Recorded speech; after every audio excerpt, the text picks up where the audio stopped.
Oy vey. Okay, hello. I'm Bob.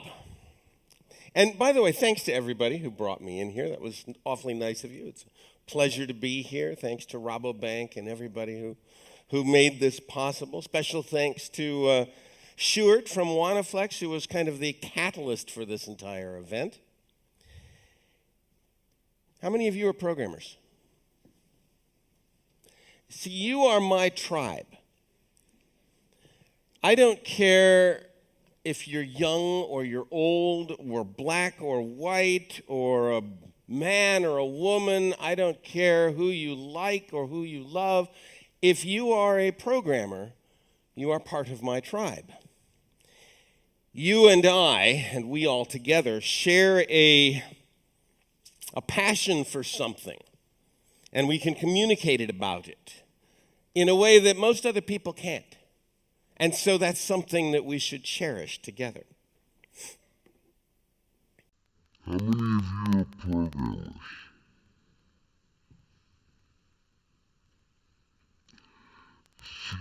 You are my tribe. How many of you are programmers? How many of you are programmers? See, you are my tribe. See, you are my tribe. I don't care. If you're young or you're old, if you're young or black or white, or black or white, man or a woman, I don't care woman, I don't care who you like. If you are a programmer, if you are a programmer, my tribe. You are part of my tribe.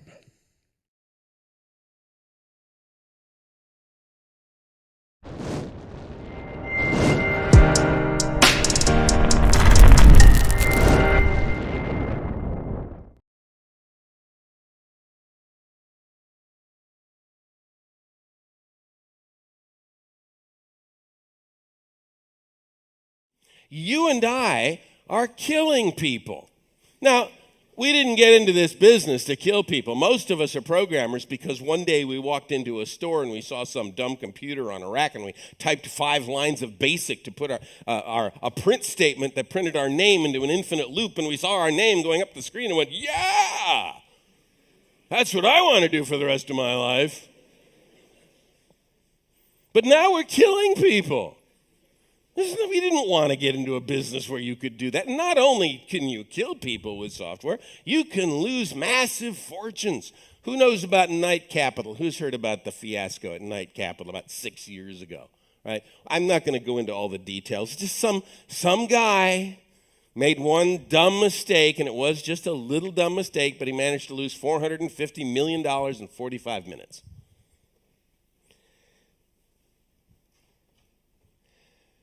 Our society runs on software.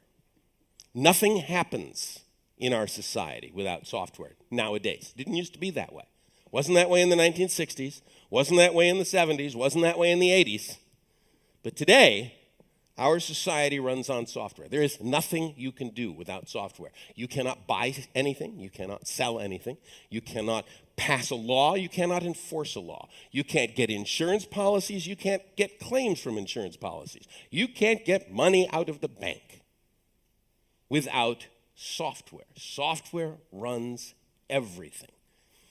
And our society does not yet realize just how dependent it is on software. You and I probably don't realize it very well. Just how dependent everything is on software. And who writes that software? We do. We rule the world. Other people think they rule the world. Then they hand those rules to us. And we write the rules that run in the machines that govern everything. We need to talk to people about taxes now. Since we rule the world, seems fair that we shouldn't have to pay any taxes, but we'll come back to that later. Does society understand just how dependent it has become on us? The answer to that is no, not yet, although there have been hints. There have been moments when we thought maybe society would wake up to this fact. The event that will eventually, of course, cause society to wake up is when some poor programmer does one dumb thing and kills 10,000 people at a shot. And it's not hard to imagine what that would be. Right? You think for a few minutes, you'll realize, yeah, there's about 7 dozen ways you could kill 10,000 people with a little software failure. And when that occurs, and you know it's going to occur, at some point in time, some poor software idiot is going to do some dumb thing and kill 10,000 people. And when that occurs, the politicians of the world will rise up in righteous indignation, as they should, and they will point their finger right at us. And you might like to think, oh no, they're not going to point their finger at me. They'll point their finger at my boss or my company because it's not me. But we saw what happened when the CEO of Volkswagen North America testified before the American Congress about why the software in Volkswagens was cheating the environmental protection machines in California. And the Congress asked that CEO, how could you have let this happen? And the CEO answered, and I quote, "It was just a couple of software developers who did this for whatever reason." Unquote. Now, he was right. It was a couple of software developers who did it, although it was not for some reason. They knew exactly why they were doing it. By the way, those software developers are in jail now, as they should be. So when the event occurs and the politicians rise up and say, we got to do something about these programmers, they're out of control. And they point their fingers at us and they say, okay, how could you have let this happen? We'd better have an answer for them. Because if our answer is, my boss told me we had to get it done by Tuesday, if that is our answer, then the politicians of the world will hang their heads in disappointment and shame and disgust, and they will do the one thing that we don't ever want them to do. They will legislate.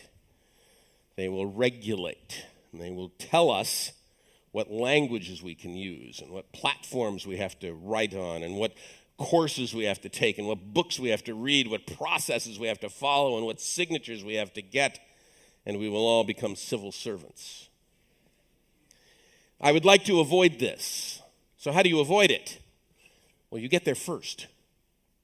You get there first by establishing the ethics of software development. What is our ethics? Do we have a stated set of ethics? Do we have a set of standards, a set of moral standards that all programmers follow? Do programmers take an oath to uphold a set of standards, a set of ethics? We don't have that. We don't have a profession because of that. Because in order to have a profession, you have to have something you profess. And we don't profess anything at this point in time. We're going to have to come up with this. We're going to have to learn to adopt a set of standards and ethics so that when the politicians of the world do point at us, and they will, and they say, how could you have let this happen? We can respond by saying, look, this was a horrible accident, and we regret it, but it was not due to our negligence. And we can prove it was not our negligence because here are the standards that we enforce. Here are the morals that we adhere to. These are the ethics that we claim to profess. And if we can say that to the politicians of the world, then when the politicians of the world decide to regulate us, they will know how to do it because they will simply take the rules that we've already invented and turn them into law. This is what's happened to doctors, it's what happened to lawyers, it's what happened to architects, it's what happened to everybody. It's going to happen to us as well. And so, you and I have to begin this thought process on what our ethics is. What do we value? What is it that a software developer holds dear? And one of those things had better be the cleanliness of code. So let's talk about that.